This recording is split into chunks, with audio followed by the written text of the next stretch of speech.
Hello বন্ধুরা, আজকে আমি করব কুচো চিংড়ির চচ্চড়ি। এই যে প্রথমে তেল দিয়ে দিয়েছিলাম, তারপরে দিয়ে দিচ্ছি চিংড়ি মাছগুলো আগের থেকে ধুয়ে তারপর হলুদ নুন মাখিয়ে রেখেছিলাম। তারপরে আমি মাছগুলো তেলে দেওয়ার পর আমি ভেজে নেবো ভালো করে। ভাজা হয়ে গেলে আমি বাটিতে তুলে নেব। আর ওই কড়াইয়ে আর একটু তেল দিয়ে দেবো। তারপর তেল দেওয়ার পর আমি দিয়ে দেবো পাঁচফোড়ন।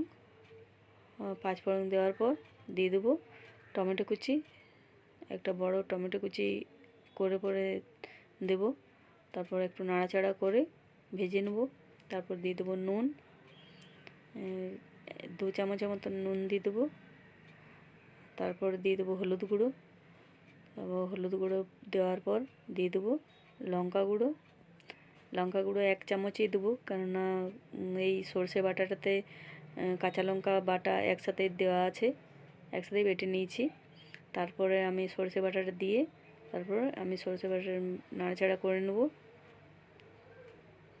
তারপর নাড়াচাড়া করার পর একটু ভাজা ভাজা হয়ে এলে তারপর পেঁয়াজ কুচিগুলো দিয়ে দেবো। পেঁয়াজ কুচি আর একটা কাঁচা লঙ্কা কুচি দিয়েছি। তারপর এটা ভালো করে ভেজে নেব মশলাটার সাথে। তারপর দিয়ে দেবো একটা সেদ্ধ করা ছোট্ট আলু, গ্রেভিটা বাড়ানোর জন্য। আর এই যে আলুটা দেওয়ার পর আমি পুরো মশলাটি ভালো করে ভেজে নিয়েছি। তারপর আমি দিয়ে দেবো জলটা দেওয়ার পর ফুটে এলে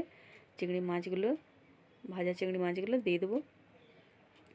এই মাছগুলো দেওয়ার পর আমি দিয়ে দেবো ধনে পাতা বেশি দেবো না, একটু দেবো ধনে পাতা দেওয়ার পর আমি নাড়াচাড়া করে ভালো করে মাছটি আরেকবার ফুটিয়ে নেব। ফুটিয়ে নেওয়ার পর এই যে নামিয়ে নিয়েছি, তার উপর থেকে ধনে পাতা দিয়ে পরিবেশন করব।